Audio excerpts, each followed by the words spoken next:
Good evening, everyone, and welcome to Restoring Hope with Crosswinds Counseling. I'm your host, Curtis Smith. It's great to be back in the WHMB TV studios tonight after last week. Thank you for joining us tonight, and a tremendous thank you to our community partners, Shepherd Community Center, Tesco, and Prime 47 Downtown. Without the support of those organizations, we would not be here every Thursday night. Well, tonight we are extremely excited to welcome our first guest. For the second week in a row, we have the privilege of hearing from someone who has the bravery to discuss what going through counseling is like. Crosswinds Counseling client Jamie Patterson is here tonight. Jamie, thank you so much for joining us. Thank you for having me. You have been a client of Crosswinds Counseling. And again, thank you for your bravery of sharing your story. Why did you go see a counselor? Why was therapy necessary for you in your life? I was going through a rough time. My biological mother passed away, and there was a lot of unanswered questions, trauma that went with it, and I just was not understanding why her death at 59 was happening to me. Yeah. So I just kind of felt at that point I needed to reach out and see what I could do for myself. And what has that experience been like? How long ago did you start? Are you still going to meet your counselor? And what is that experience like for you? It's very easy to call and get in to start services with them. We had my first session in, I do believe it was July. The situation came up where a biological father appeared after 41 years. Wow. So I, at that point, decided I have to reach out. It was an easy process to go through, and you do your intake, and then I went all virtual. I did do 2 sessions in person, and I did the in-person session with writing a letter. My therapist had me write a letter and read it to her. And the second session I went in person was on her 1-year anniversary in December. Wow. And it's a mix. It's a mix of virtual and in person, but it's a good mix. That mix that can be crafted for you. Tell me more about that. The virtual experience, did it feel just as real, as personal? Was the technology a barrier at all, or did it truly go seamlessly for you? Absolutely not. There was no barrier to it. It's really getting someplace in your house that's quiet. Sometimes people have dogs and kids. Right. So it's getting someplace quiet to actually do your therapy session. I felt that I enjoyed the virtual. I knew at some point I had to go in person, and due to the circumstances of what we were doing. And as you've worked through it, what has that yielded in your life? How has it helped you process the death of your mother? It's helped me process the death of a mother and the reunification of a biological father with helping the clients that we work with.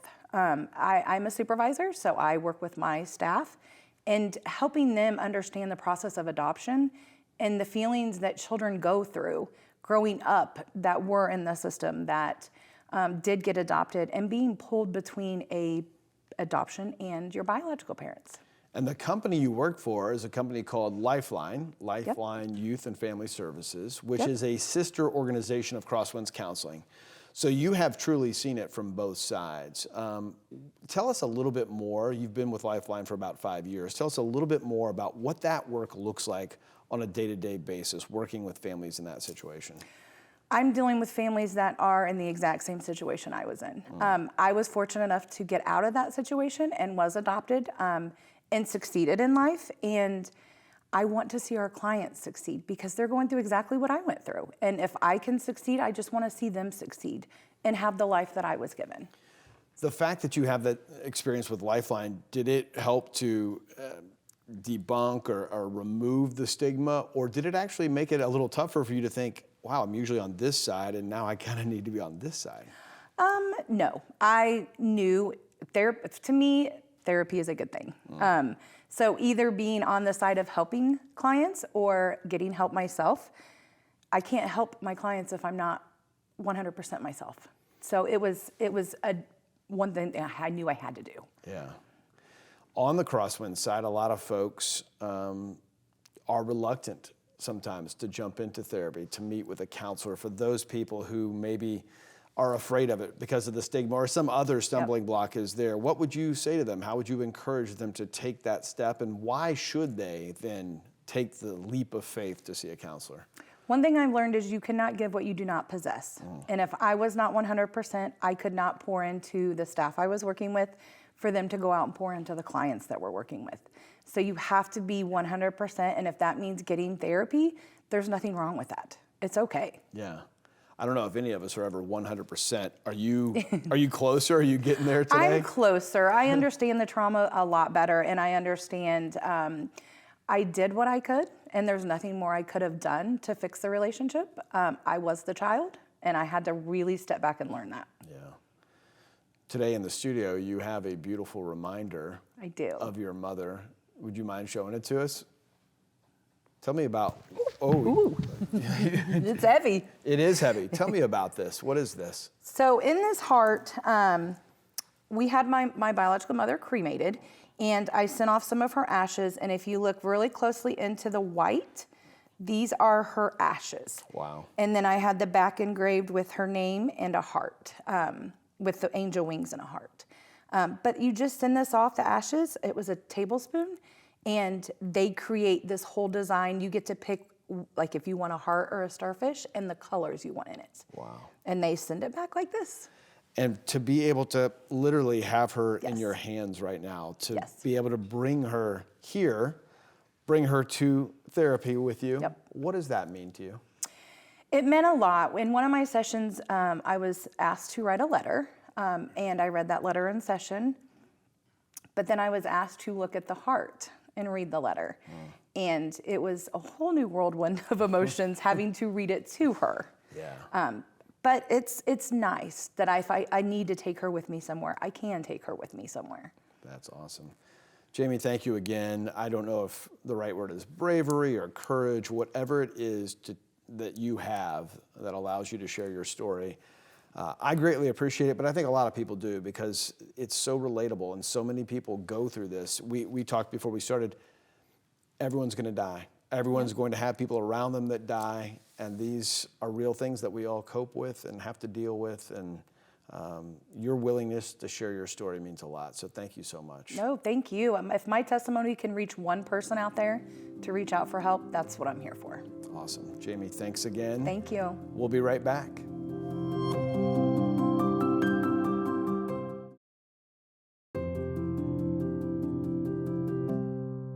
Welcome back. Our next guest tonight is Todd Dekruyter. He is the principal chair of C12 of Greater Indianapolis, an organization for Christian CEOs and executives. Todd, thanks so much for joining us tonight. Glad to be here. Thanks. C12.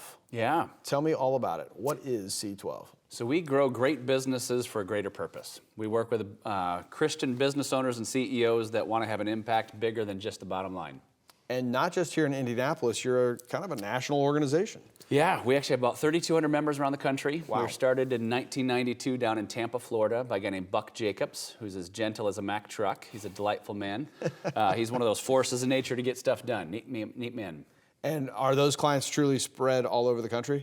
We're really concentrated in Florida, North Carolina, and Texas. We got some pretty big centers, but we've got 140 chairs from Seattle over to New Jersey, all across the country. Wow. And your title is a unique one, principal chair. What does that mean? What do you do every day? So I actually chair two groups here in Indianapolis. We have CEOs that meet from 9 to 4 in the morning to afternoon, full day meeting to discuss how we do that great business for a greater purpose.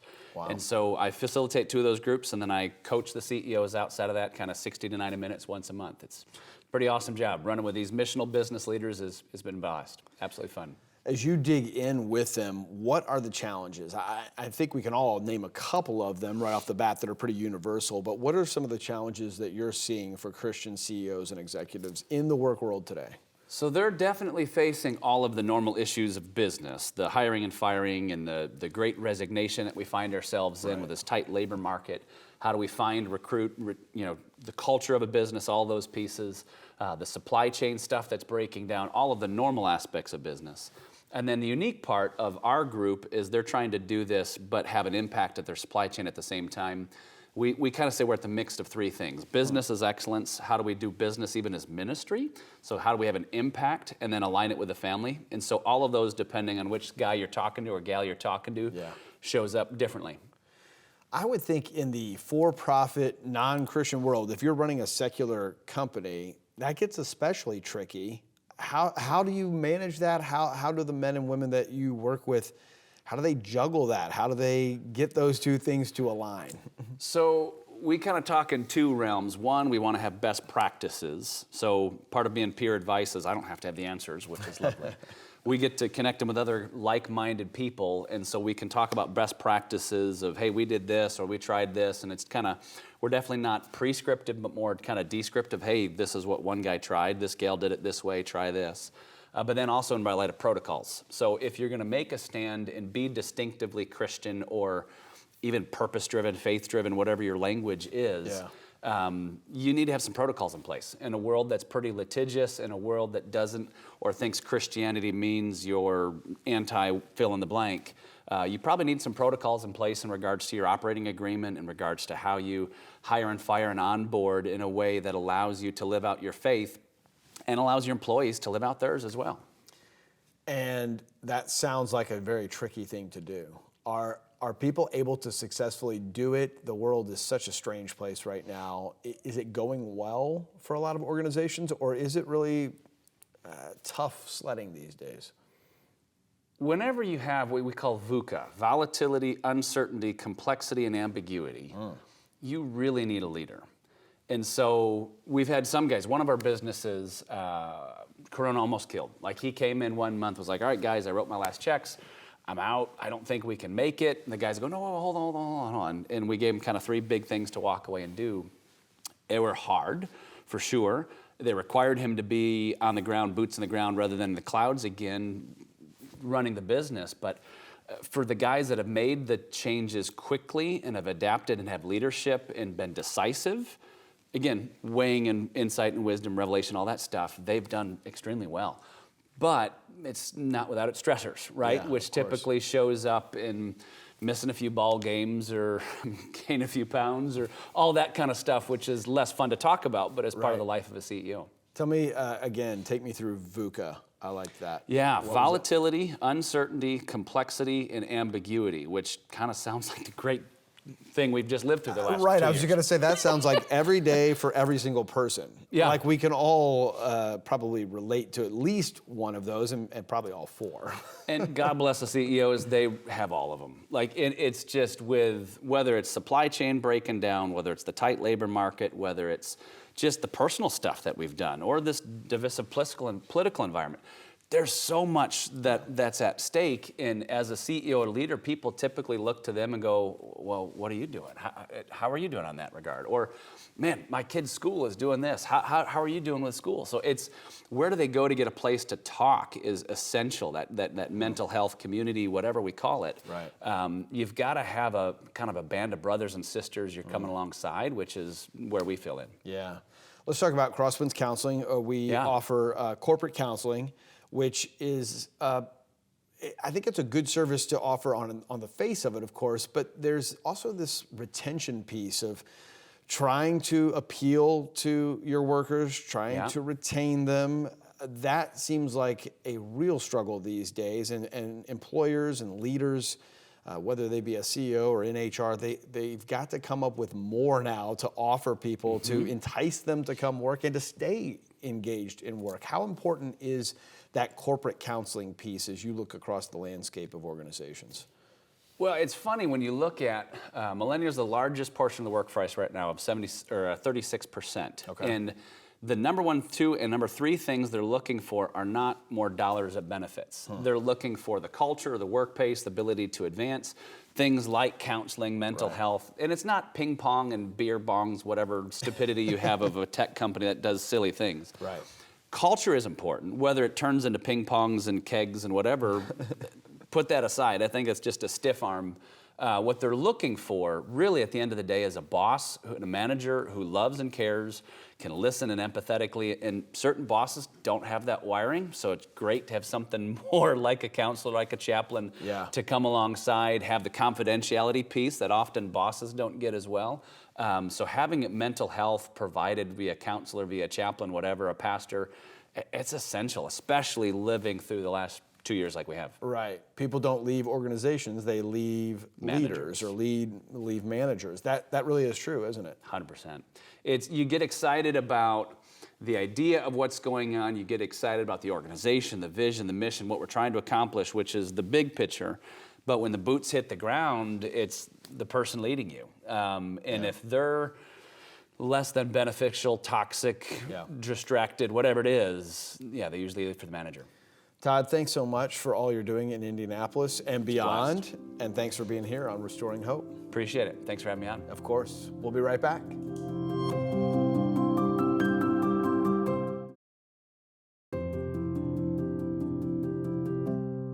Welcome back. Each week here on Restoring Hope, we take a few minutes to focus on the most important word in the title of our show, hope.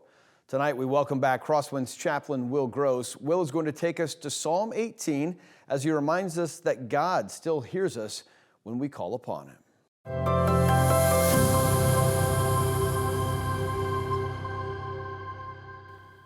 Hi, I'm Will Gross, chaplain for Crosswinds. Today, I want to bring you a message of hope from Psalm chapter 18. Psalm 18 was written by David of Israel after he'd been delivered from the hand of Saul. Saul had chased him for many years of his life, and David has a response to God. He says, I love you, O Lord, my strength. The Lord is my rock and my fortress and my deliverer, my God, my rock in whom I take refuge, my shield and the horn of my salvation, my stronghold. I call upon the Lord, who is worthy to be praised, and I am saved from my enemies. The cords of death encompassed me. The torrents of ungodliness terrified me, and the cords of Sheol surrounded me. The snares of death confronted me. In my distress, I call upon the Lord. I cried to my God for my help. He heard my voice out of his temple, and my cry for help before him came into his ears. David paints a beautiful picture of how God saves him and takes care of him. He calls him a rock and a fortress and a deliverer. It's fascinating that the first words of the psalm are David's instant response to God, and that is, I love you, O Lord. David's response to rescue is love. And when we're asking about what David's being rescued from, he uses big words. He says, the cords of death encompassed me. The cords of Sheol or hell surrounded me. Death and hell, those are big words. David's not minimizing his own suffering when he's talking about God. He's calling it like it is. And yet, as we see in verse 6, God still hears his cry. David doesn't minimize his own suffering. He calls it like he sees it, and he calls God's salvation what it is, the rescue from death. We know David isn't minimizing the suffering. He goes on for 47 more verses to talk about God's bigness and God's power. So we know that's where the focus is. But as we finish up this short section, we see that David views God as his strength. We see that even though bad things happen, God still hears us when we call. And that's the message of hope.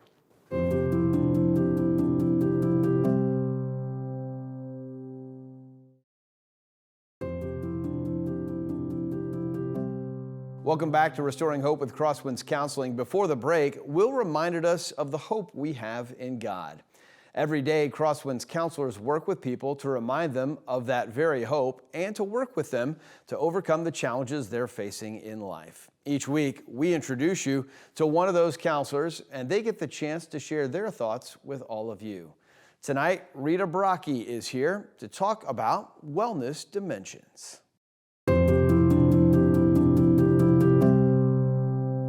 Hi, I'm Rita Brockie, and I'm a therapist with Crosswinds. I educate all of my clients on wellness dimensions, where I feel that they can find improvement in areas of their life. Examples of wellness dimensions include physical fitness, sleep, emotions, professional, and spirituality. As a mental health therapist, I work heavily with my clients on emotional wellness to help them create positive coping skills, to help them deal with stress, anger, anxiety, or depression. Here's an example of a wellness wheel that I did. This one focused on financial and physical activity. I think that wellness dimensions are important not only for our clients, but also for us as therapists, so that we can work on any area that we feel that we need to, whether that's exercise, our sleep, balancing our lives in order to take care of our clients so that we can be the best that we can be.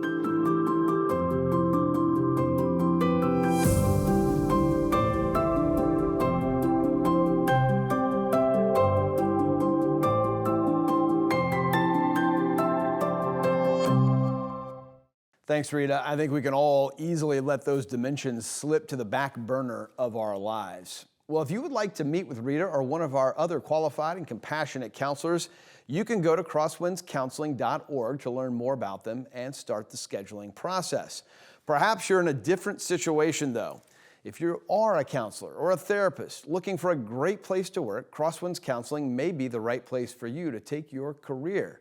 We are looking and always looking for wonderful men and women to pour into the lives of others and help them when they need it most. You can check out all of the career opportunities at crosswindscounseling.org/careers. There are opportunities for people who aren't counselors and therapists as well. We also need great people in the office to support those helping others. If you know of a qualified counselor or therapist and feel like they would be a great fit, please let them know about Crosswinds. The need for counselors has never been higher than it is right now. As we wrap up tonight, thanks again to our partners in bringing you Restoring Hope with Crosswinds Counseling, Shepherd Community Center, Prime 47 Downtown, and Tesco. And thanks to all of you for spending part of your Thursday evening with us. We greatly appreciate it. We'll see you right back here next Thursday night on WHMB TV 40. Stay safe and be blessed.